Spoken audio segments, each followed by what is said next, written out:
Thank you, Chief Secretary.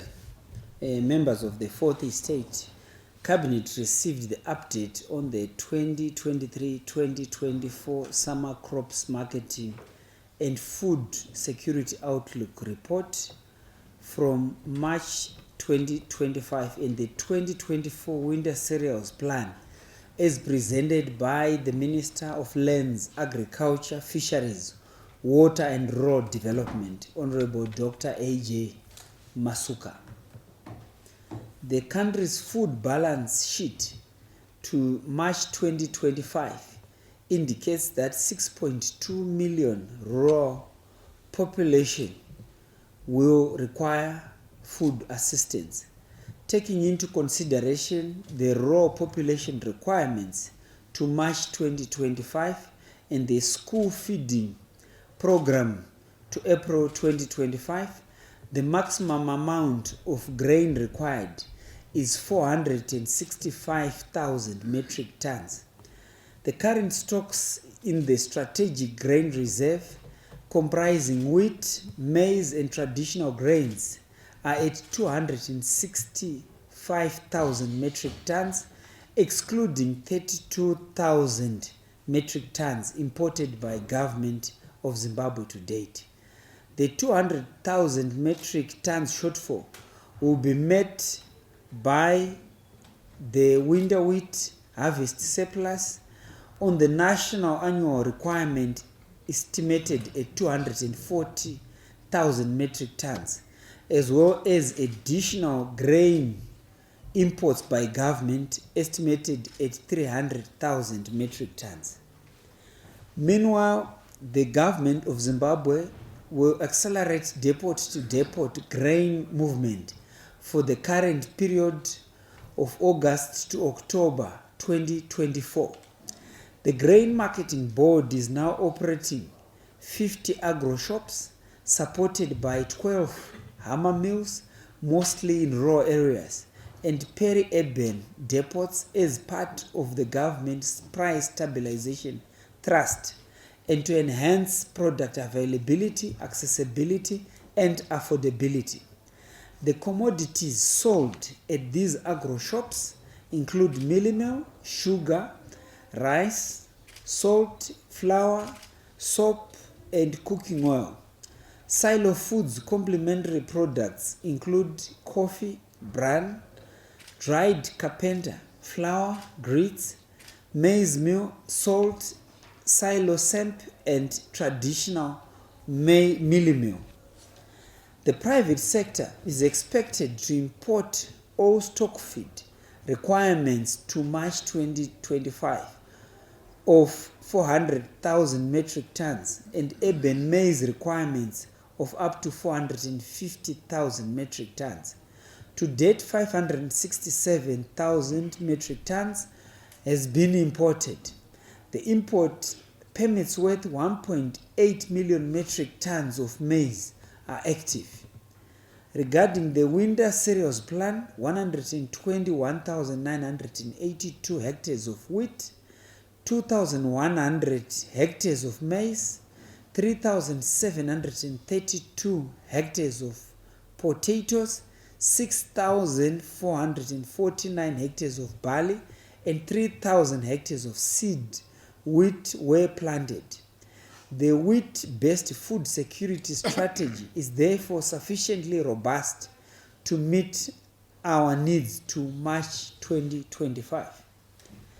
Cabinet considered and approved the Presidential Solarization Project by the Rural Infrastructure Development Agency as presented by the Minister of State for Presidential Affairs and Devolution, Honorable Lovemore Matuke.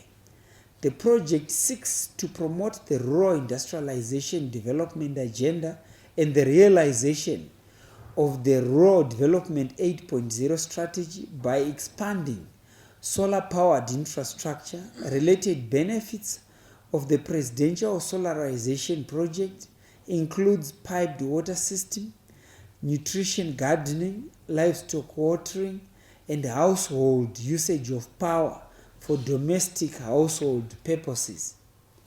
Each rural household will be equipped with a solar system which will power electrical appliances, while the solar-powered water system will be utilized for submersible pumps that will enhance agricultural productivity and food security.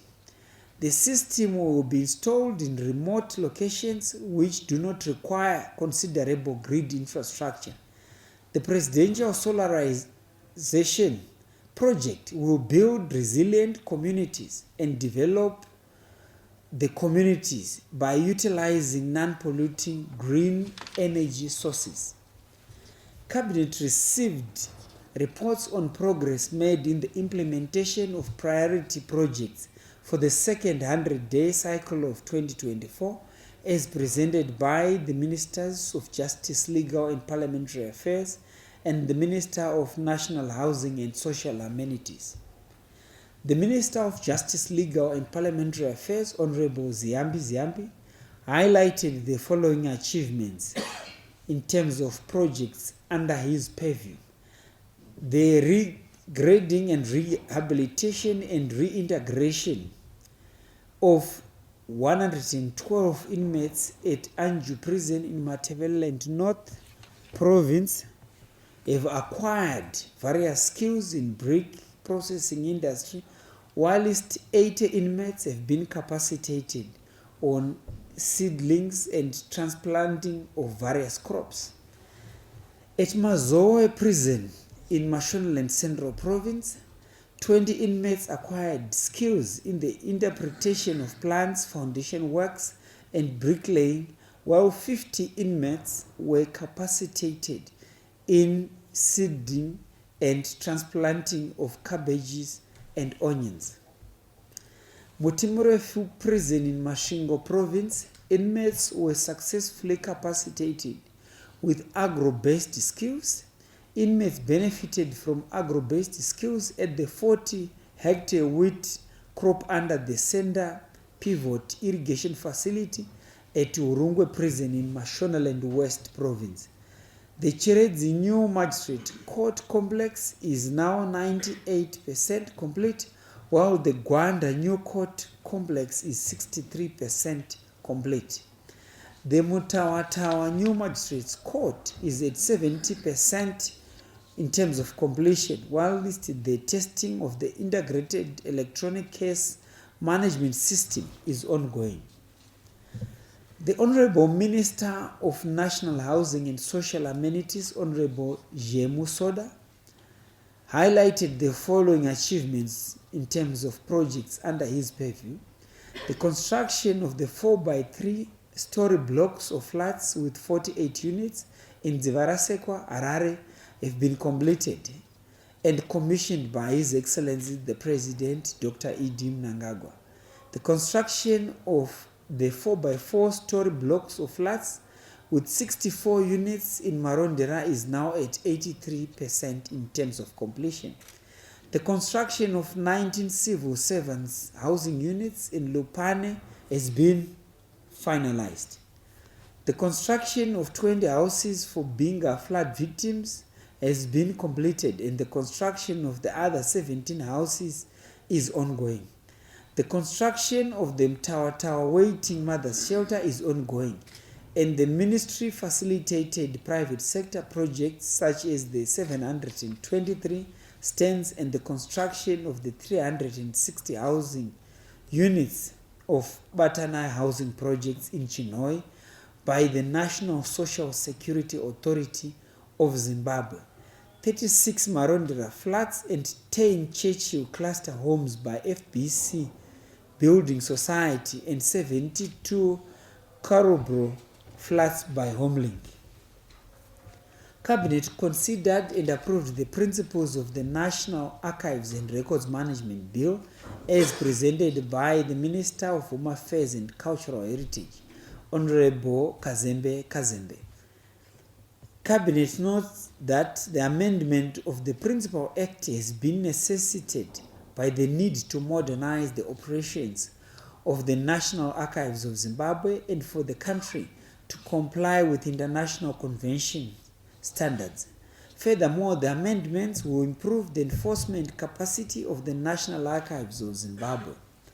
The name of the department will be changed from the National Archives to the National Archives and Records Management of Zimbabwe. The Act will provide for the acquisition, storage, preservation, and access to the documentary heritage of Zimbabwe, as well as expand the mandate of the National Archives of Zimbabwe when interacting with other institutions.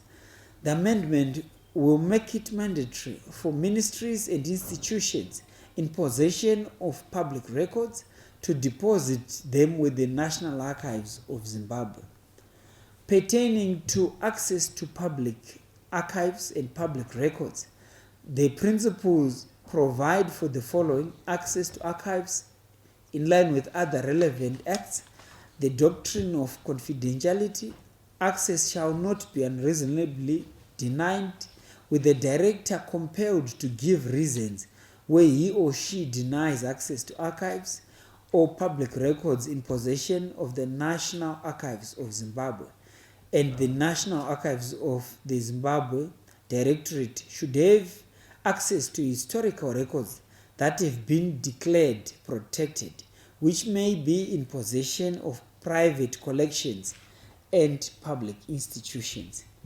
On the removal or exportation of public archives and records, Cabinet would like to report that Section 11 of the Principal Act unequivocally prohibits the exportation of public archives and records from Zimbabwe unless for official purposes. The Minister, on recommendation by the Director, will issue permits for the temporary removal of archives from Zimbabwe. The transfer of public archives and public records from an archive to another within Zimbabwe should be done with a permit issued by the Director of the National Archives of Zimbabwe. Amendments will also provide for the establishment of an electronic documents and records management system. Cabinet considered and approved the principles of the Lotteries and Gaming Amendment Bill as presented by the Minister of Home Affairs and Cultural Heritage, Honorable Kazembe. The Lotteries and Gaming Amendment Bill incorporates anti-money laundering rules to promote responsible gambling and consumer protection by focusing on the accountability of individuals within gambling companies through imposition of financial penalties and other sanctions. The name of the Lotteries and Gaming Board will be changed to the Gaming Regulatory Authority of Zimbabwe. The board will advise and report to the minister who administers the Principal Act at all times in line with the Public Entities and Corporate Governance Act. The functions of the board will be broadened to give the board more enforcement powers to ensure compliance. The terms of office and condition of service of the members will be amended to align with the limits set by Section 11, subsection 2 of the Public Entities and Corporate Governance Act. Cabinet would like to highlight that all board members and senior staff members will be required to declare their assets within 3 months after appointment or reappointment, or within 2 months after ceasing to be a member of the entity. This is meant to ensure transparency and avoidance of conflicts of interest. Furthermore, the board will be mandated to establish and maintain an electronic computer or communication system to send or receive data relating to the functioning of any gambling machine or device, betting for the purpose of monitoring and operation of such machines or device, and for computation of revenues and taxes due to the board. Operators who fail to cooperate will be sanctioned with a fine or imprisonment. I thank you. Thank you very much.